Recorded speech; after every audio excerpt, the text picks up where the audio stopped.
अस्सलाम वालेकुम एवरीवन।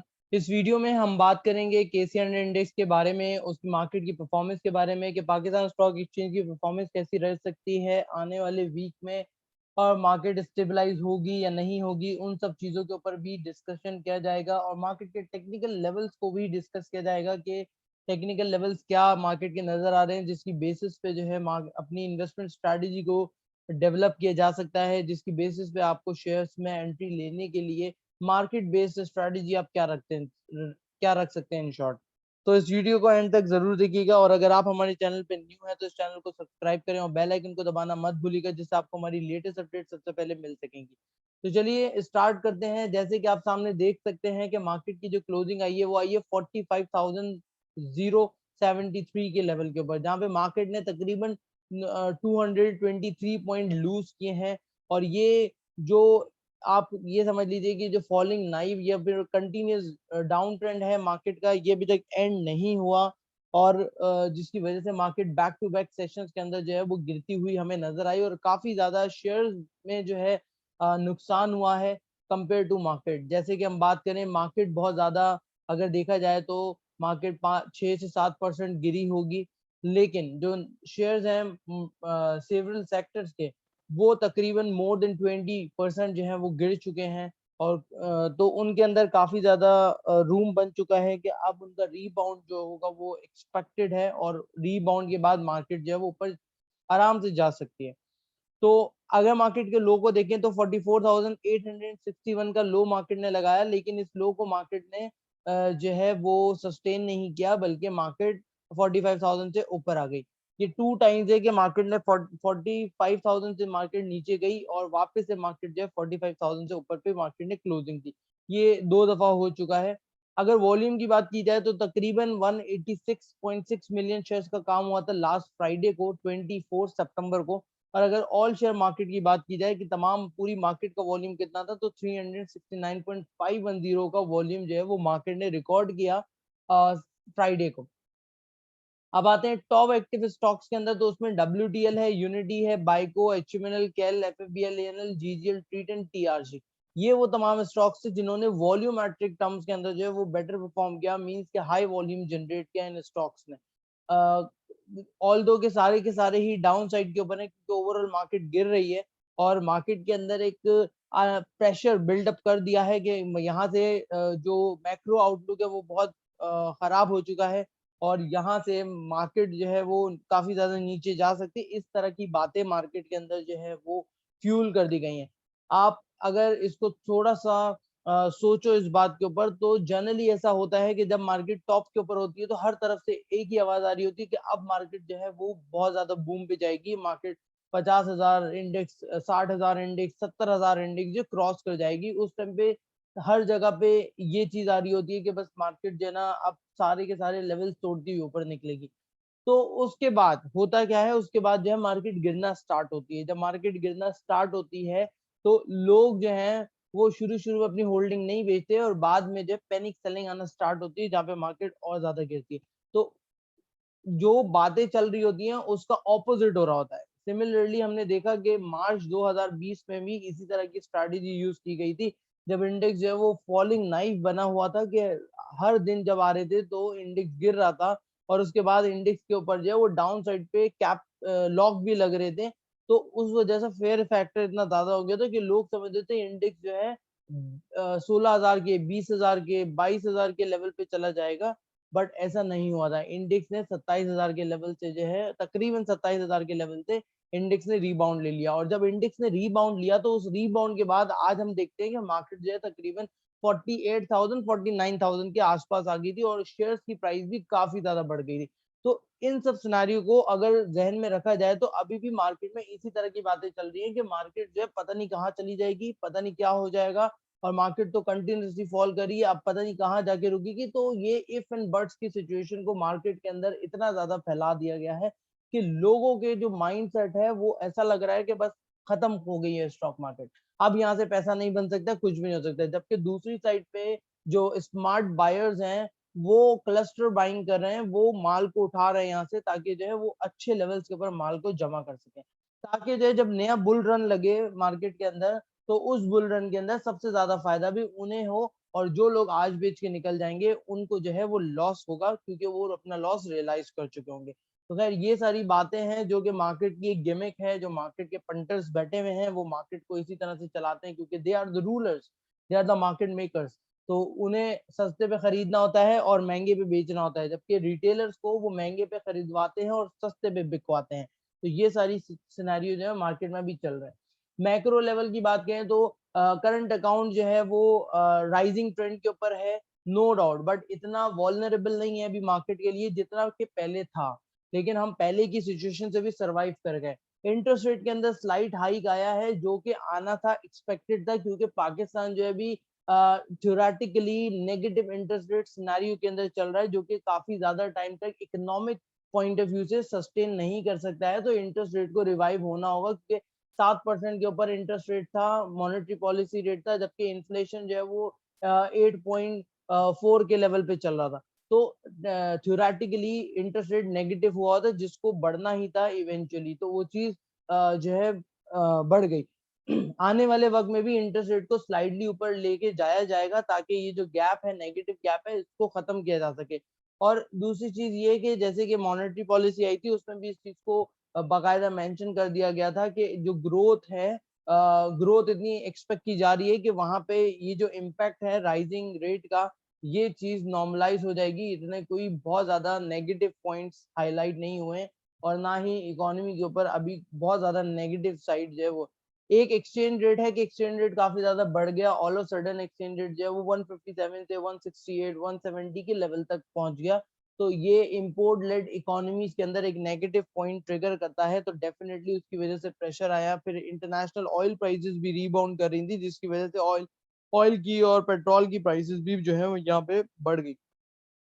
उनके बढ़ने की वजह से भी जो है हमें आगे फ्यूचर में ज्यादा इन्फ्लेशन जो एक्सपेक्ट किया जा रहा है। दूसरी साइड ये कि पाकिस्तान की जो हालत है वो पहले से ही बेहतर नहीं है। जरूर ये नहीं है कि मतलब अभी जाके वर्स हुई है, पहले से ही बेहतर नहीं है। पहले से ही हमारे फॉरेन रिजर्व के ऊपर जो है वो एक क्वेश्चन मार्क है कि फॉरेन रिजर्व जो है वो डेड बिल्डअप फॉरेन रिजर्व हमारे पास चलते आ रहे हैं। हमारा खुद का पैसा इतना ज्यादा नहीं जितना डेड एक्यूमुलेशन से जो है वो फॉरेन रिजर्व को बिल्डअप किया हुआ है। तो अभी रिसेंटली जो है एक चाइना की पेमेंट भी थी जो कि करनी थी, तो उस वजह से भी जो है प्रेशर आया। फिर ये भी न्यूज आ रही थी कि जो डॉलर की demand all of sudden market के अंदर बढ़ गई है, जिसकी वजह से जो है डॉलर के ऊपर इतना ज्यादा प्रेशर आया। बट होपफुली कि वो स्टेबलाइज हो जाएगा और अपने एक फेयर रेट के ऊपर ऑलमोस्ट है। तो तकरीबन माइंड ये रखना चाहिए कि अब डॉलर जो है वो 165 से लेके 168 हो गया, या 162 से 168 का जोन हो गया, जिसके अंदर डॉलर जो वो स्टेबलाइज होगा।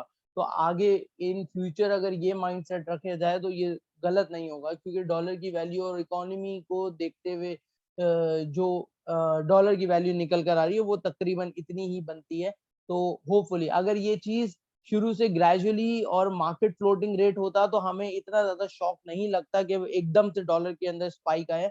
तो वो चीज जो है ना नहीं हो पा रही थी, जिस वजह से अब जब हुई है तो वो प्रॉब्लम क्रिएट कर रही है लोगों के लिए, एक नेगेटिव ट्रिगर बन गया।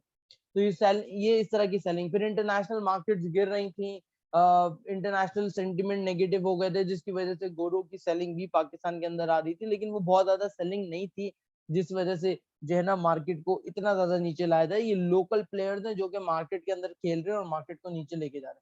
खैर अब बात करते हैं टेक्निकल ग्राउंड के ऊपर कि टेक्निकल बेसिस पे मार्केट क्या लगती है। तो टेक्निकल लेवल्स पे मार्केट जो है यहाँ पे अगर हम देखें, एक तो इम्पोर्टेंट चीज वो ये कि डाउन साइड के ऊपर काफी ज्यादा वॉल्यूम भी जनरेट हुआ है, लेकिन मार्केट ने अपना जो लो था जो कि मार्केट ने बनाया था 44,788 का लेवल, इसको मार्केट ने ब्रेक नहीं किया। ये एक इम्पोर्टेंट लेवल है for us to under to consider कि अगर ये लेवल टूटता है तो फिर डेफिनेटली क्लोजिंग इससे नीचे पे आती है, तो फिर ये जो डाउन ट्रेंड है, जो फॉलिंग नाइफ जिसको बोलते हैं कि नोज डाइव, जो मार्केट के अंदर ट्रेंड चल रहा है कि ये फिर कंटिन्यू रह सकता है, चांसेस है, पॉसिबल चांसेस है कि ये कंटिन्यू रह सकता है।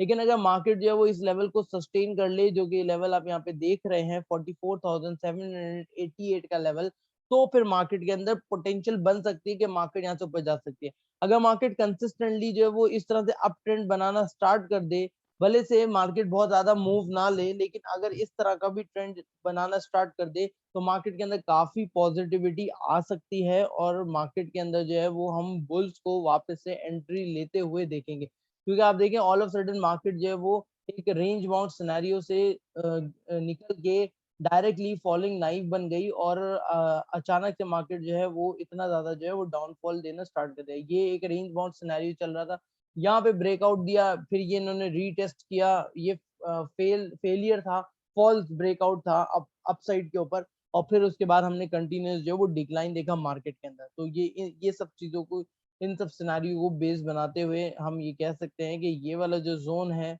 मार्केट के लिए, ये इंपॉर्टेंट जोन है 44,788 का लेवल। ये मार्केट को नहीं तोड़ना चाहिए असूलन।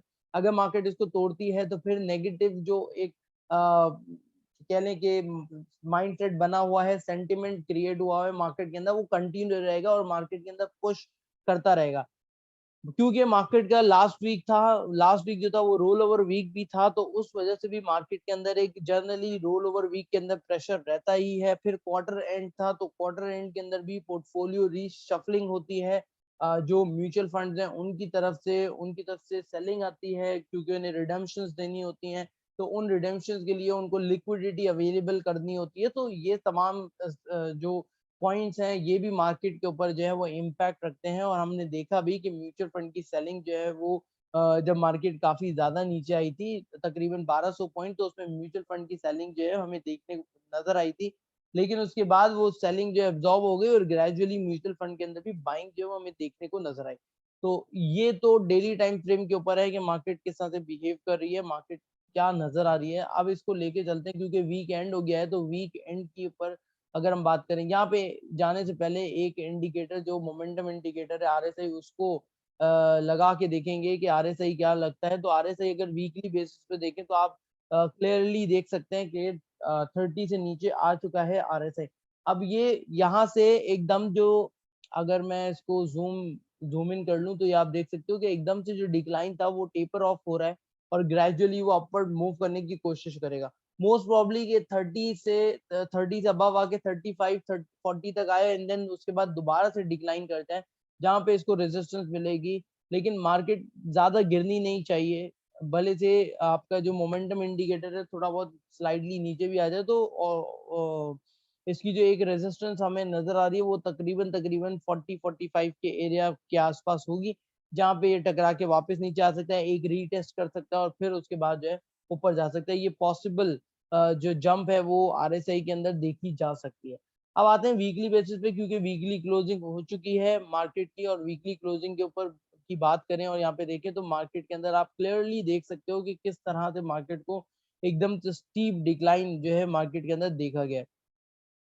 यहाँ पे अगर बात की जाए तो एक तो सपोर्ट लेवल जो बनता हुआ नजर आ रहा है वो शॉर्ट टाइम फ्रेम के अंदर ये वाला था, जो कि मार्केट का ब्रेक हो चुका है।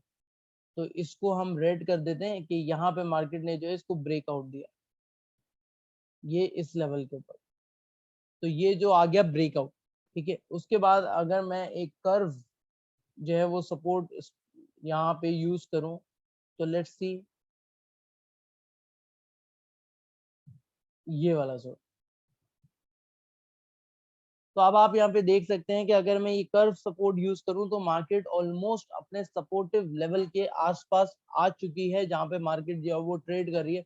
तो इसको ग्रीन कलर कर देते हैं, ताकि जो है ये एक ये दिख सके, इसको हटा देते हैं। और ये तो अब आप यहाँ पे क्लियर कट देख सकते हैं कि ये जो हमारे पास कर्व सपोर्ट लेवल है वो एग्जैक्टली ऑलमोस्ट उसके आसपास है। 44,600 500 का एरिया बन सकता है वीकली ग्राउंड के ऊपर मार्केट का, जहाँ पे मार्केट जो है वो डिप लेके वापस से रीबाउंड हो सकती है। तो ये पॉसिबल चांसेस है, या फिर मार्केट जो है यहाँ से कंसोलिडेशन फेज में जा सकती है। जैसे कि मार्केट को हम कंसोलिडेशन फेज में एक हैवी डाउनफॉल के बाद यहाँ पे देख सकते हैं कि मार्केट एक शॉर्ट कंसोलिडेशन फेज में चलेगी कुछ वीक्स के लिए, और फिर उसके बाद मार्केट ने अपना एक अप ट्रेंड जो है वो स्टार्ट किया। तो ये भी एक पॉसिबल सिनेरियो बन सकता है, जैसे कि लास्ट टाइम पे भी अगर हम देखें तो यही चीज हुई कि एक डाउनफॉल आया, उसके बाद मार्केट कुछ वीक्स के लिए जो है वो कंसोलिडेशन फेज में चली गई, और फिर उसके बाद मार्केट ने अपना अप ट्रेंड जो है वो रिज्यूम किया। सो ये वाले सिनेरियोज जो हैं वो मोर और लेस जो है मार्केट के अंदर देखे जा सकते हैं। तो इन सब चीजों पे नजर रखनी चाहिए। और अगर ज्यादा रिस्क आप नहीं ले सकते हैं तो 44,700 500 के ऊपर अपना मार्केट बेस स्टॉप लॉस रखते हुए काम किया जा सकता है। इसमें कोई बुराई नहीं है। अच्छा, अगर यहाँ पे हम आरएसआई देखें तो आरएसआई तकरीबन 41 के लेवल पे है और डिक्लाइनिंग साइड के ऊपर है। दैट मींस कि वीकली बेसिस के ऊपर मार्केट के अंदर जो है वो प्रेशर देखा जा सकता है। लेकिन मार्केट अपने लेवल्स को अगर सस्टेन करती है तो इट्स मोर गुड।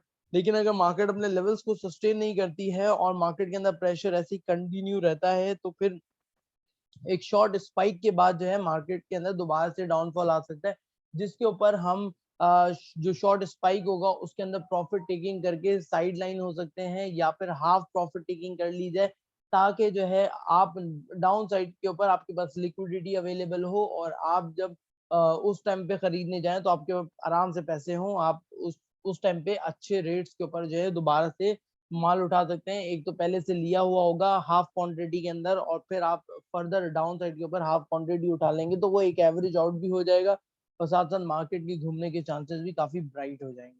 तो डेली टाइम फ्रेम पे तो है कि मार्केट जो है वो एक स्पाइक लेगी, लेकिन वो स्पाइक कितना बड़ा होता है that is the important point for market. क्योंकि मार्केट अभी काफी डाउन साइड लेवल पे आ गई है, वीकली बेसिस पे भी देखें तो तकरीबन 40 के लेवल पे। अगर मार्केट थोड़ी और नीचे जाती है तो ये 30-35 के लेवल पे वापस आ जाएगी, जहां से घूमने के चांसेस मार्केट के बढ़ जाएंगे वीकली ग्राउंड पे भी।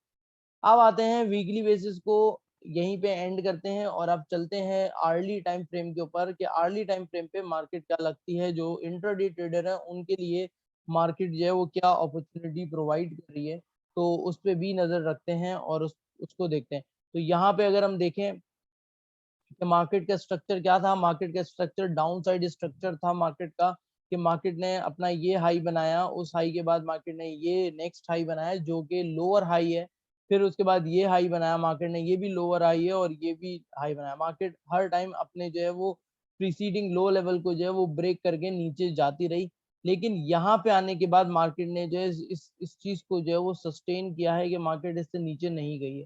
2 टाइम्स मार्केट नीचे आई लेकिन मार्केट जो है वो इससे नीचे नहीं गई। तो दैट मीन्स के मार्केट के अंदर जो फ्रेश बाइंग आप अगर कर सकते हैं तो फ्रेश बाइंग के लिए आपके पास जो लेवल हैं वो तकरीबन तकरीबन आप ये समझ लीजिए कि ये वाला एरिया है जिसके अंदर आप फ्रेश बाइंग जो है वो कर सकते हैं। अगर मार्केट इससे ऊपर निकलती है जो कि है आपके पास 45,900 का लेवल, अगर मार्केट इससे ऊपर निकलती है तो आप फ्रेश बाइंग कर सकते हैं। अदरवाइज आप फ्रेश बाइंग जो है वो अभी नहीं कर सकते हैं, क्योंकि अभी इसके अंदर एक शॉर्ट स्पाइक आएगा मार्केट के अंदर जहाँ पे 45,000 से तकरीबन 500 points 600 points 800 points market add on कर ले। लेकिन स्क्रिप्ट बहुत ज्यादा ऊपर जो है वो नहीं जाएंगे, कुछ स्क्रिप्ट ऊपर जाएंगे जिसकी वजह से इंडेक्स ऊपर जो है वो पुश किया जाएगा, लेकिन बहुत ज्यादा स्क्रिप्ट ऊपर नहीं जाएंगी क्योंकि मार्केट जो है वो कंसोलिडेशन फेज के अंदर है। अगर मार्केट जो है इसको ब्रेक करती है तो तकरीबन 1 से 2 दफा अगर मार्केट इस लेवल को टेस्ट करके फिर ब्रेकआउट देती है तो फिर बहुत ही अच्छा हो जाएगा मार्केट के लिए कि एक बुलिश ट्रेंड जो है और जितनी भी सेलिंग होगी सबकी सब एब्जॉर्ब हो चुकी होगी। तो फिर मार्केट के ऊपर निकलने के चांसेस काफी ज्यादा ब्राइट होंगे। लेट से हम ये एक्सपेक्ट कर सकते हैं 70 to 80% चांसेस हो जाएंगे मार्केट के कि मार्केट ऊपर निकल जाए। अगर मार्केट जो है वो 2 टाइम्स ये वाला लेवल टेस्ट करके ब्रेक करे तो that is very good for the market health, के मार्केट की एक हेल्दी करेक्शन भी हो चुकी है। यहाँ से मार्केट को ऊपर जाने में कोई प्रॉब्लम नहीं होगी अगर मार्केट 2 टाइम टेस्ट करके इस लेवल को निकाले।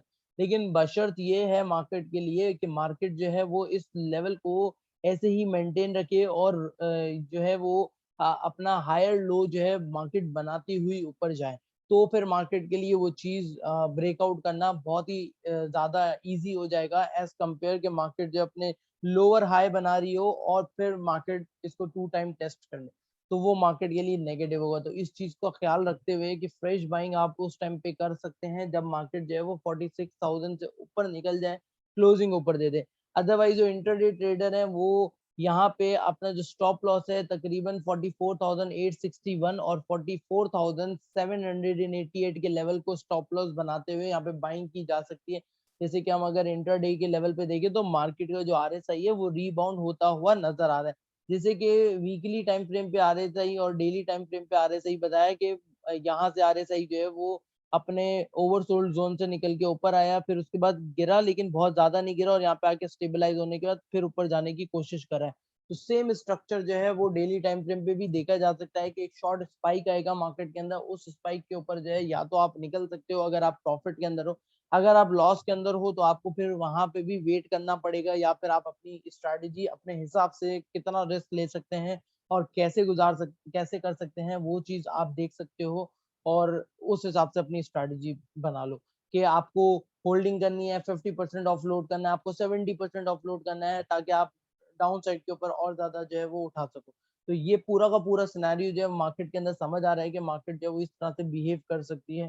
तो होपफुली कि नेक्स्ट वीक से मार्केट जो है वो थोड़ी बहुत स्टेबलाइज हो जाएगी। जो एक नेगेटिव सेंटिमेंट मार्केट के अंदर जो चल रहा है, वो नेगेटिव सेंटिमेंट जो है मार्केट से दूर हो जाएगा, और मार्केट जो है वो आराम से अपने उसी फ्लो के अंदर आ जाएगी जिस फ्लो में मार्केट जो है वो चल रही थी पहले भी।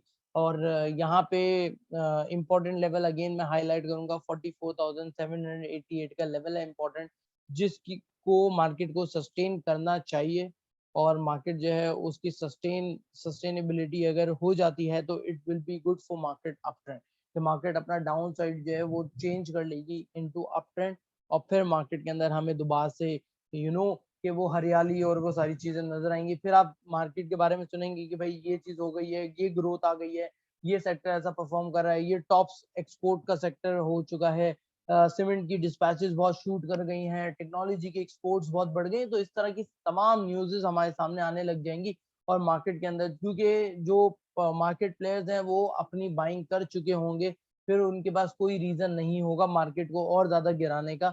उधर वहां पे वो एक एक न्यूज को ऐसा करके बताएंगे कि लोग ये समझेंगे कि पाकिस्तान की economy is the Asia's number 1 economy, और उसके बाद मार्केट जो है वो top performing market in overall Asia, ये भी स्टेटस जो है मार्केट को मिल जाएगा। तो ये खैर ये सारी की सारी चीजें प्रिडिक्टिव हैं, मोस्ट प्रॉब्ली कि चीजें बेहतर हों तो हमारी मार्केट भी उस हिसाब से जो है वो ट्रेंड करना स्टार्ट कर देगी। बट यस के इस टाइम पे जो है जब मार्केट बहुत ज्यादा गिरती है तो वो बाइंग लेवल होते हैं, वो सेलिंग लेवल नहीं होते हैं, क्योंकि मार्केट अपने ऐसा कुछ नेगेटिव इकोनॉमी के अंदर नहीं हुआ है जिसकी वजह से मार्केट जो है दोबारा से कोई 30,000 के इंडेक्स पे या फिर 20,000 के इंडेक्स पे चली जाएगी, ऐसा कुछ नहीं हुआ है। तो इसलिए थोड़ा सा कॉन्फिडेंस रखना चाहिए, टेम्परेरी डल फेज है, इसको गुजर जाने दीजिए। उसके बाद जो है आप देखेंगे कि दोबारा से इसी मार्केट के अंदर लोग जो प्रॉफिट्स बना रहे होंगे और दोबारा से बाइंग जो आ रहे होंगे। So hopefully guys you like this video. अगर आपको पसंद आई हो तो कमेंट करके जरूर बताइएगा, और अगर आपने अभी तक चैनल को सब्सक्राइब नहीं किया तो चैनल को सब्सक्राइब करें और बेल आइकन को दबाना मत भूलिएगा, जिससे आपको हमारी लेटेस्ट अपडेट सबसे पहले मिल सकेंगी। Thank you so much for watching this video.